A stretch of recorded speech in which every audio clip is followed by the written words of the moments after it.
I am here with Julia Happel, and you just dropped from the main event, right? Sadly, yeah. Yeah, sadly, but you made a long way, so congratulations. Please tell me, what were your standings and what hero did you play? So my standings were 6-4 now. The first day went really well. I got Alexi, I got a Fi, I got 3 draw mice, basically a free win. And then I dropped to 2 ultims, fatigue ultims. One of it was Pablo Pinto, so it's absolutely fine. And day 2 didn't went so well, sadly.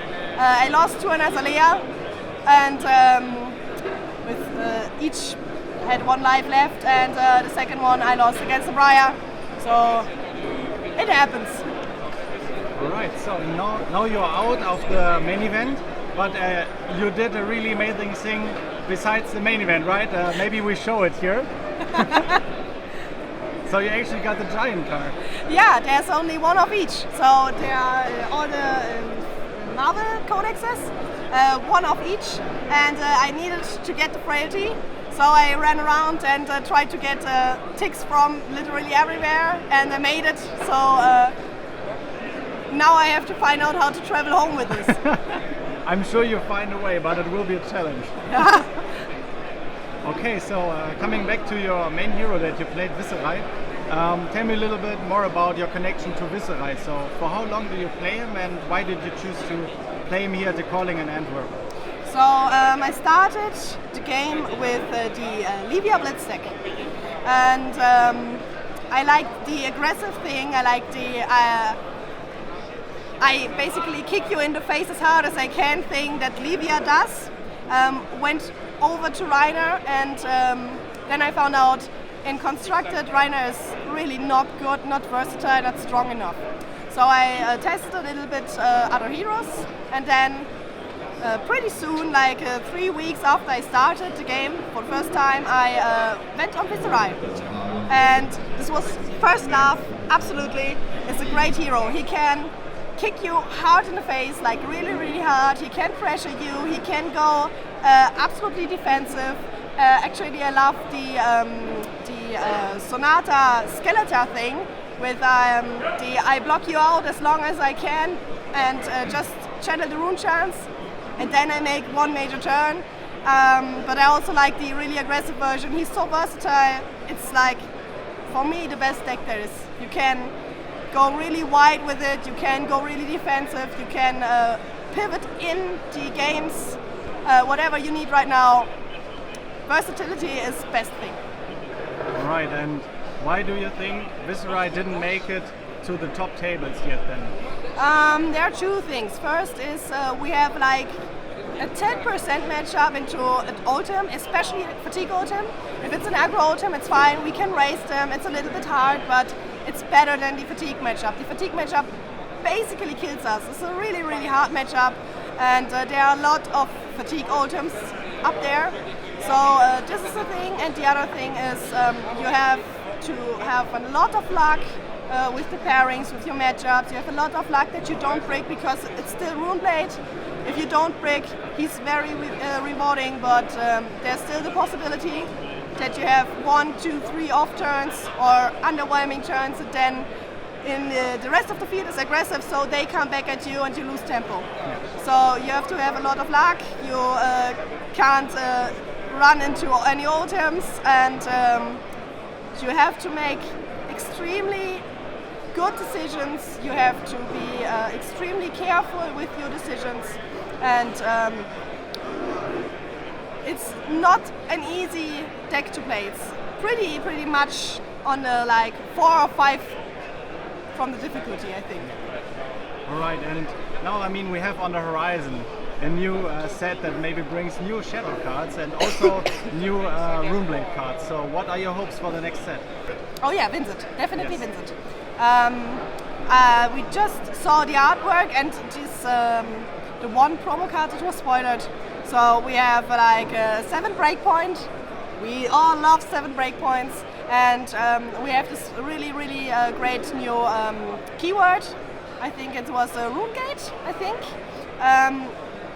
Basically, we already have this. With the more rune chance you have, the less your cards cost. So with like Amplify the Arknight, Ninth Blade, and Rune Flash. So it's a little bit worse than these because you have to have exactly the amount or more. So you just can't reduce costs. Either this card costs 3 or it costs 0. But still, this is great. It's like a fusion between Chain and Viserai, I hope. I love both. And the new weapon. I hope for some way to give it go again because it is so annoying for the opponent. It's like a Kodachi with extra steps. I love it. Not only that it does a rune chant, what's pretty annoying for the opponent. Split damage is always great. That's why I think he's a pretty good call in an open meta because lots of decks have problems to deal with split damage. And the second is, if we get rune chants, our stuff gets cheaper, so it's even more of a problem. So I love this new hero, as far as I have seen it. I love the new rune gate ability and the weapon. I so hope that we get some go again for the weapon because then this will be an absolute blast. Yeah. All right, so you're very excited for the new set, but let's actually come to your main deck that you played here at the Calling in Antwerp. So show us your hero and also your equipment that you played. Yeah, sure. So of course the hero is Viserai himself, the good boy. Then of course we have Rosetta. There's no other option if you want to play the aggressive version for Rosetta. It's the best weapon and one of the best weapons in the game. I think best weapon is Luminaris because it's totally broken. And yeah, the rune chant is just there because I'm a little bit lazy and don't want to put it away, put it there, put it away, because I have absolutely perfectly designated rune chant dices. So I just use these. Those are looking really nice. I love them. You have a great setup too with Mara and the cold foil. Yeah, I'm waiting for the code for rune chant, but they have like every token there, but not the rune chant. Yeah. So I felt pretty disappointed. Maybe it will come later. LSS, listen closely. Yeah, give me the code for rune chants or full art code for rune chants. Yes. So for the equipment, we have 4 main equipments. Of course, we have the grasp, we have the Iron Reef. I will come to that. We have the Spellbound Creepers and the Crown of Providence. So first, Crown of Providence. I don't have to say much about this card. It's just great, and it filters you if you have a bad hand, where you don't have a blue pitch, where you don't have a Moorian Skies, where you don't have an attack action. You can use this and hopefully get back on track. Other than this, it's just best head equipment. Grasp, of course, gives you essentially free life, blocks breakpoints 2 times. Great thing to make a rune chance if you start or if you have leftover mana. Or if you're in the late game and you have nothing left but a blue pitch, you just go grasp Rosetta and try to rip cards out of the opponent's hands because of the split damage. If he's at 1, it's especially powerful. So, and sometimes you can do some stuff with the grasp and like make the rune flash cheaper or stuff like that. Yeah. So we get to the Iron Reef. I do not run Tunic because Tunic is, in my opinion, only for an Icelander matchup. Icelander matchups are rare now, and you don't even really need it for this. And I needed the sideboard cards more, so this one blocks 1, perfect. We want more life, we want to block breakpoints, and we gain 2 resources. I admit often I crack it for the last resource to throw a Rosetta after I threw 2 or 3 attacks, so I can finish up with Rosetta because in between there was a Rebel and I need to make use of it. But sometimes you use it for a Command and Conquer also. So you like Moorian Skies, attack, and then Command and Conquer something. And Spellbound Creepers it doesn't do much often, but if it does something, it gives you everything, because if you have a break turn, you can use these to cheat in a non-attack and cheese another attack out. So if you have like a turn with just 1 non-attack, you can go like attack, Spellbound Creepers, cheese in a non-attack, throw in another attack, and then maybe finish with Rosetta.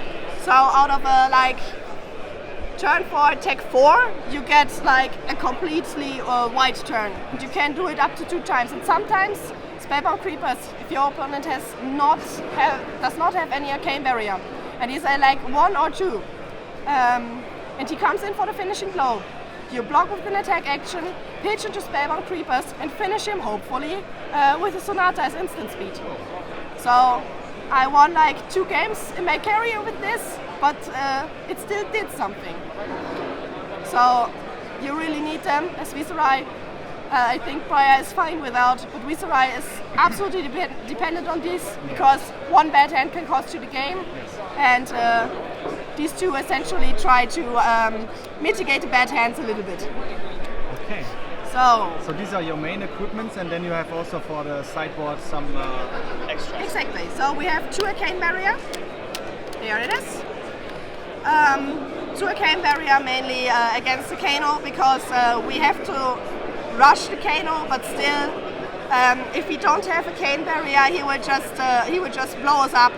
And Vexing Quillant especially, this is just the Nyrune Hood with extra steps. You never use the effect. I think I used it once in a year, but this one you can also use if you go second against another Viserai or maybe a Briar. Not for the arcane barrier, or not so much for the arcane barrier, but because it's a race. Where the damage comes from doesn't really matter, but for the 2 extra root chance, maybe with a Mortal Tide 3, so you can like break this if you don't have a non-attack, and give your Swarming Gloomwave +1 and go again. So you can start your turn, it can do anything, or you can cheese the last 2 lethal damage against someone who does not run a cane barrier. So this one sometimes for races too, against other rune blades. And then we have the Crown of Dominion. Crown of Dominion, I was not sure about it before I came to this tournament. But I tested it, and if you really have to raise something like another Briar and you go second, you throw it in and hope for a big turn. And if you have a game against a Fatigue Ultim, this is your not only option, but this is your only option together with the 9th Blade of Bloodlord to get 1 big turn. You whittle him down to like 25-20 damage. Then you throw in your cash in. You hopefully get a 6-hand turn, and you throw like 30 damage at him. Either whittle him down to 2, 3, 4, 5 life, not more, or the turn is so big that he can't block it out and dies from it. This is your only option, I found out. So basically, this is the board. So you already talked about some cards from your main deck, so let's jump into that. Yep.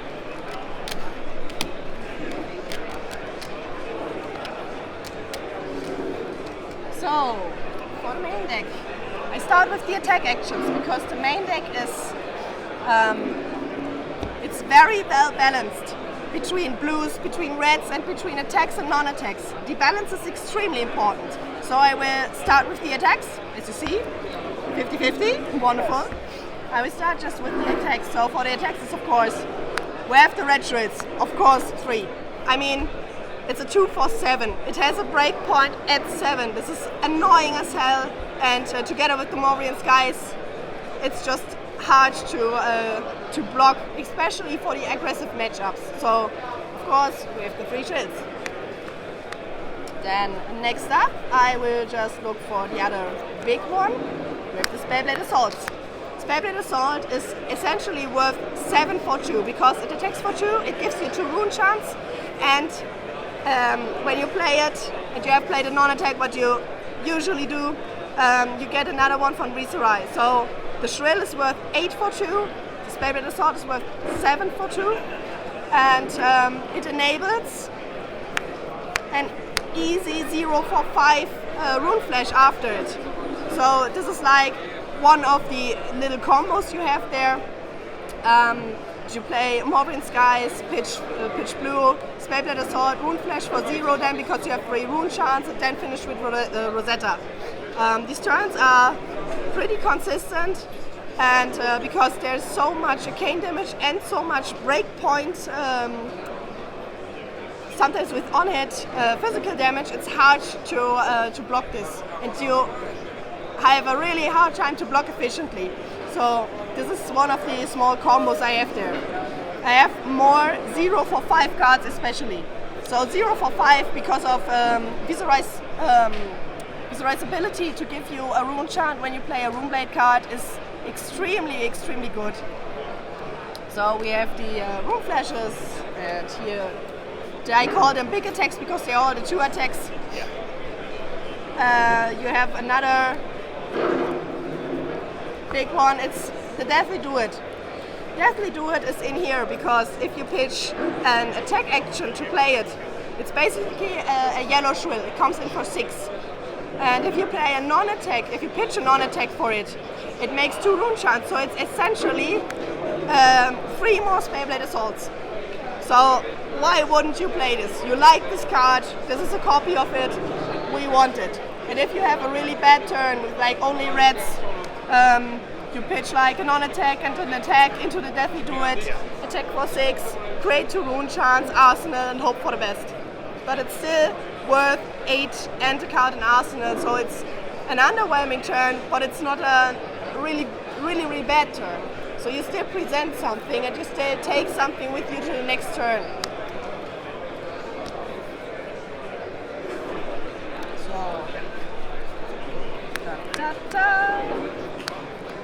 So a deck for the 0 for 5s. The other one, of course, Swarming Gloomhail.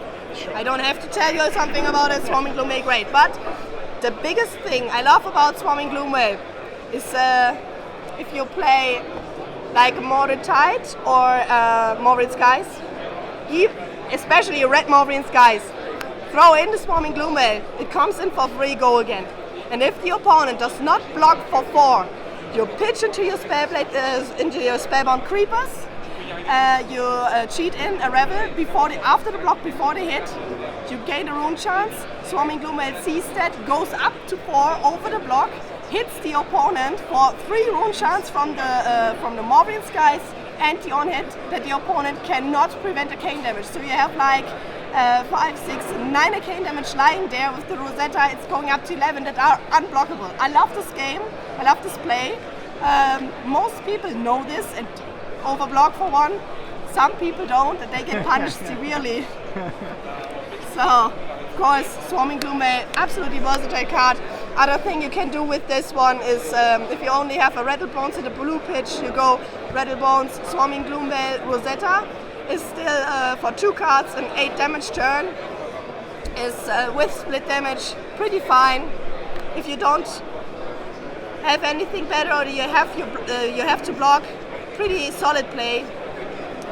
And then for the blue ones, because we need a lot of blue ones in this deck, because everything is non-attack, attack for 2, Rosetta basically. So we have attacks that you can play when you have to. Spellblade Assault again is worth 5 for 2, still fine. Creates 2 rune chants and another one through Viserai. Has no breakpoint sadly, but hey, it blocks for 3, we take it. Vexing Malice. I have 3 of these, because still, they are blue, they block for 3, but they deal 2 arcane damage. They are basically Rosetta on a stick. You need the 2 arcane damage in some matchups in the late game to whittle down your opponent if he has AB1 and he's like on 2 or 3 life and you don't have enough stuff to enable Rosetta every turn, then Vexing Malice is the card for you. So it won me so many games to Vexing Malice. Yeah. Definitely 3. Then again we have Shrill 2 for 5 with Viserai. It's worth 6 damage, so absolutely fine. Again, blocks for 3. Still a breakpoint. Great thing. Then we have 2 Deathly Do It's. Sorry. Again, same thing as the Spellblade Assault. Just if you pitch a non-attack, if you pitch an attack, it's like a Shrill, but only with 4 attack. Still a 2 for 5. Then it's not great, but it's the best option we have. Before this, it was Dread Triptych, but Dread Triptych costs 3, so you have problems firing Rosetta after that. And I only saw Dread Triptych really good into Draw My, so we don't need that. So, this is for the attacks. Do you have any questions? So I think we need to go one table to the left, right? Okay, or is this perfect. okay? Yeah. Okay, back on track, now with the non-attacks. So we have Mortar Tide. 3 pieces, it's Mortar Tide. It's value, it's a non-attack. Mostly this is not a 0 for 5, it's mostly a 0 for 3, 0 for 4. But it's still good, it's still nice, and it blocks for free, so if you need to block, it's your thing. Otherwise it enables really annoying turns with the Revel. It makes an abundance of rune chance, like 5 or 6 sometimes, so mainly you have it for setup turns, for Mortar Tide, read the runes or something like that. This is where it really shines, setup turns. If you have to start, for example, or if you have to collect rune chance and go to defensive mode. But it's a very versatile card, it blocks for free, we take it. So next one, the good old Sonata. Sonata gives and Sonata takes. Sometimes you are really dependent on it because it fetches you your well-needed attack. Mostly I use it if I need a blue one to pitch. But it's still a card that replaces itself, so you have like half a rune chant because you played the non-attack, and hopefully you do 1 arcane damage with it, so it's nice. It's essentially for 0 and you lose no card. And sometimes you can kill with it, like I said, with the Spellbound Creepers. So, but you should not be too dependent on it because sometimes it really whiffs and then you are sad. And we have a passenger. So Revel. Revel is the third 0 for 5 card. It gives you 4 rune chance. Viserai makes another one, so still 0 for 5. Mortar Tide makes it really unfair. Revel itself often just says your Rosetta comes for 10 this round, so you can do a lot of stuff with it, especially with the Spellbound Creepers. It's just great card. Then we have the Rattle. Rattle Bones is it blocks for free. That's a plus. It's for power turns with the Iron Reef.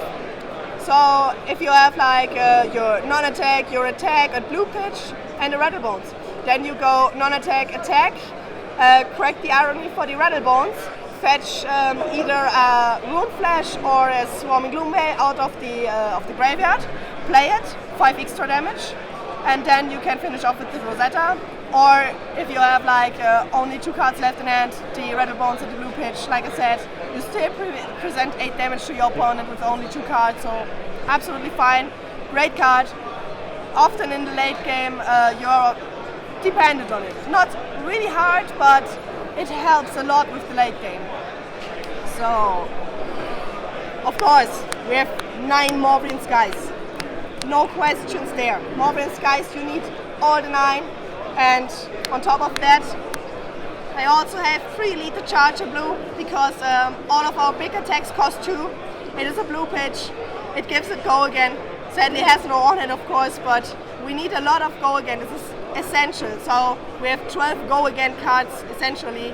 I did not play other Lethal Charges because again all my cards have 2 costs. I need blue pitches, yellow pitches don't help me much, and the red one we can't really make use. But the blue one is absolute MVP. Yeah. And then for the last, we have Become the Arknight. Oh, sorry. This is Werde die Erznacht, right? Werde die Erznacht. Nein, nein. Also, this is Werde die Erznacht. Yes, right. This is Scherbe der Erznacht. Yes. So we have to shout here. I'm coming to that. Become the Arknight still. It's a non-attack. It's a blue. It blocks for free. This alone is really good, and we want this. But the option to fetch something that you need like if you have a hand with 3 Morbian Skies and to become the Arc Knight, that you can just throw away one, fetch for your attack action and then have a really, really good solid turn, or that you can fetch with, to become the Arc Knight, a Rebel if you have like a spare attack action that you don't need, or fetch the Ninth Blade for like the ultimate matchups is really good.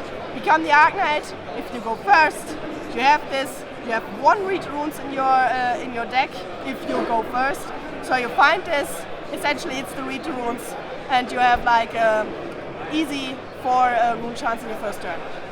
Great card. And then we have the Shard. The Shard is controversial because the Shard doesn't block, but I like it. I really like it. You don't need it if you don't have it, but if you have it, play it. The extra rune chance sometimes comes in really handy, especially for the stuff that goes cheaper if you have more of them. But it's basically just 1 extra damage. In the late game it's great, with Mortar Tide it's great. You usually see it once or twice in a game, so it's like 1 to 3 extra damage. And since you don't block with this, if you really dependent on cards, you need a blue one. So it doesn't matter if you have a blue Shrill or a blue Shard. In the late game the Shard is even better, so you block with the Shrill. So you need a blue in hand either way. So I don't have a problem with this not blocking. I never run into a scenario where a block value on the Shard would have saved me the game. Okay. I would have lost either way, so I'm a fan of it. Alright. This is the non-attacks. Then this is 64 cards a main. Okay. So the main deck is not 60. It's 64, and then we side in dependent on which matchup we have. So we have the sideboard. So first, depending on if you start or don't start. If you start, you take in 1 read runes. We have 2 here. The second one is for the ultimate matchups, basically. But the first one is, if you start, you want it, so you have like 25% chance with the Become the Arc Knights to have it on your starting turn, and if you don't want to take the opponent, you're just like making 4 or 5 rune chance, absolutely fine. You do not take this in if you go second. It slows you down. So just 1 if you go first, none if you go second. And only go against Ultim, both. So then we have the Sink Below. Sink Below is great, but never against any aggressive matchups because it slows you down extremely. If you have this on your hand, you have to have the other 3 cards in perfect order for you to have a turn. And this one could have been a 0 for 5. And in a race against aggro decks, this is way much more valuable than a block for 4. So, in my opinion, only against Uzuri, it's important. Against ultimate matchups, okay. And I take it in against Azalea because all the dominate stuff. So I'm not sure if I forgot any matchups, but I think these are the 3 where I take it in. Oh, Dory. Dorinthia. Because Dorinthia, you have to pressure, then take a whole turn out where you block everything out, so she loses the counters. So the first attack you throw everything at her. And sometimes you need the Sink Below to really make up for it, so she can't hit you, she can't attack a second time. And when she loses all the counters, you can pressure back again, and then 1 or 2 counters again, you take a step back, block out. So that's how you win against Dory. So Sink Below helps with that. So these 4 matchups, I would say Dory, Azalea, Ultim, and Uzuri. Not sure if I forgot one, but then we have some attacks. So the Amplify, of course, is a popper against Dromai. We take it. Sometimes against really aggressive matchups where I don't need anything else, where I don't need Command and Conquer. That's of course also in here. Every deck list has it. Yeah, of course. Great against the Lexis, the Azaleas, against literally anything. But if you don't need these, you put in these because they are more consistent. But usually I just throw these in against Dromai because they are a popper, and against Ultim because against Fatigue Ultim we just take our sideboard and mash it into our deck. So Command & Conquer, I don't have to tell you why we have Command & Conquer in here. It's basically against nearly every deck you take this in. It's basically is it a main board card, but not all the time. Then we have the last popper with the 9 plate, again only for Oldhim and for Dromai, basically, but still you can fetch this with Become the Arc Knight, so 3 cards for this one. You can, if you fetched it or blocked with it, you can fetch it back with Rattlebones from the grave, so you really need only one. You can get it when you need it. So for the aggro matchups, like No Fuse Lexi or like a Fai, a Katsu, we have Consuming Volition. I'm a really big fan of this card. It's a little hard to pull it off effectively, but it's good. Because on this card, basically the effect is your opponent discards a card, no matter what. It says, if you have dealt arcane damage this turn, and this hits with a breakpoint of 4, he discards a card. So you make sure you have at least 1 wound chant before you fire it, which is with the grasp, no problem, or another non-attack. Then you put your Morbid Skies, you fire this one. So it deals 1 arcane damage, and he can think about pitching for this 1 arcane damage, so losing 1 card, or taking the 1 arcane damage and blocking 4, so losing at least 1 card and maybe an equipment or a defense reaction or something. But no matter what happens, this card says your opponent loses a hand card. For every aggro matchup, this is really, really great, because every hand card is potentially 3-4 extra damage, you never know, maybe even more. It's always dangerous, so the more hand cards you can chip out of them, it's great. And still, as I said, it has a breakpoint. It costs only 1, so sometimes you can pitch the yellow Morbid Skies for it if you have no blue. So it's pretty fine. I really like it. As I said, you have to make sure to generate a rune chant before you fire it. But then it's basically opponent discards a card. Yes. Everything we want. So, and the last one is of course the Cashin. Sure. So Cashin, as I said, with the Crown of Dominion, draw 2 cards, let's fire a 6 hand turn and hope that we pressure enough that the opponent falters. Alright, so this is the whole sideboard? Yeah. Yeah, thank you so much for letting us dive into your deck profile and into your experience here at the calling. I have a last question for you to round up the interview. And that is like, I know that in your local community you also do so many things to elevate like new players and stuff. Like, yeah, tell us a little bit about it, like your local community and what you do there. So yeah, I'm trying to get our community bigger, always bigger. Yes. I try to have new players. I try to fit everyone in, because Flesh and Blood at the moment is pretty competitive, and a game lives through its casual players. So what we do is we make like events for interested people or new people, where we build commoner decks from scratch. I built them, like I built around 80 until now, and then they come in, we show them how to play with real commoner decks, not with the IRA decks. Everybody can try different heroes, and if they find one they like, they can keep the deck. So we gift them the deck. The event is for free, and the people play, the people have fun. We make sure of that. And after these events, we for like 1 or 2 months play Commoner each week. So the people can take their free decks and come play with us. So the entrance into the game is not like pay 700 euros for a constructed tournament deck. The entrance is like, oh yeah, I'm coming in there, I get a gifted deck and I can play with this gifted deck, and then I can like slowly upgrade it to a blitz deck, then slowly upgrade this to a constructed deck.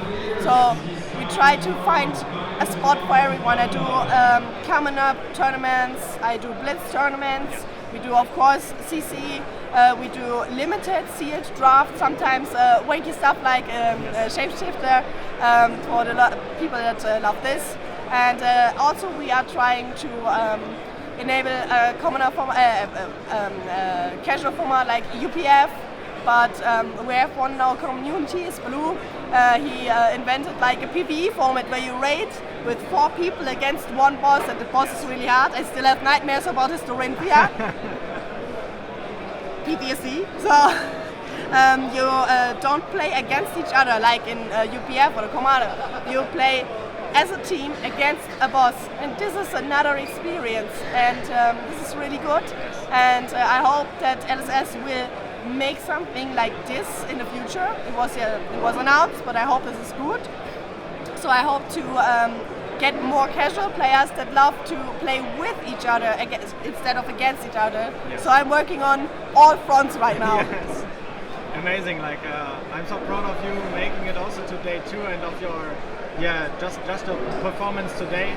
And I'm so happy to meet you again. And thank you. Thank you very much.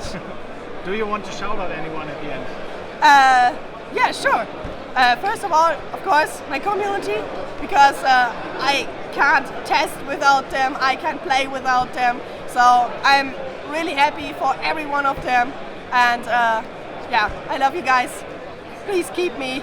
Please let us build one really, really great community. And see you guys. All right, see you next time.